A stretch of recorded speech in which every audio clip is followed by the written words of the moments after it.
एक बार एक जंगल में एक सांप रहता था। अब उस सांप की आदत ये थी कि वो हमेशा टेढ़ा ही चला करता था। टेढ़ा मतलब कुछ इस तरह से।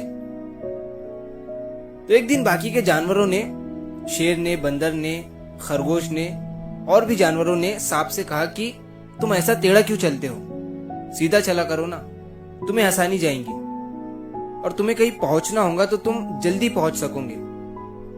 तो सांप ने उन सब जानवरों से कहा कि नहीं, मैं इसे नहीं बदल सकता हूं, ये तो मेरी आदत है और मुझे ऐसा ही चलने में मजा आता है।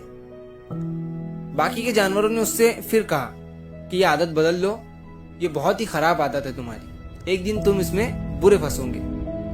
लेकिन सांप ने फिर से वही कहा कि ये मेरी आदत है, मैं इसे नहीं बदल सकता हूं। अब एक दिन क्या हुआ कि जंगल में बड़ी ही भयंकर आग लग गई। सभी जानवर भागने लगे।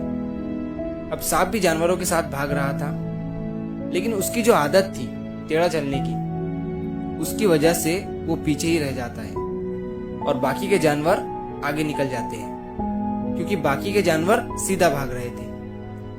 अब सांप जो है वो आग की लपेट में आ जाता है और वहीं जल जाता है। अब जब जंगल में आग शांत हुई तो बाकी के जानवर वापस जंगल में आए। तो बंदर की नजर पड़ी सांप की राख पर।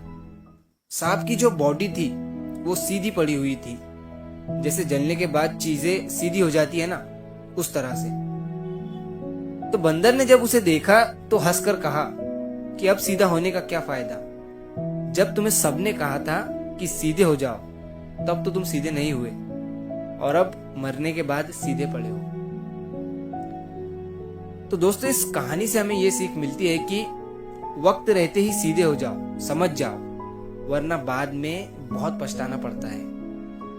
आपको भी पता है और मुझे भी पता है कि अंत में सभी सीधे हो जाते हैं, सुधर जाते हैं, लेकिन सब कुछ बर्बाद करके, सब कुछ खोने के बाद सुधरना है या फिर पहले ही सुधर जाना है। जो पहले सुधर गया वही इंसान आगे अच्छे से सरवाइव करता है।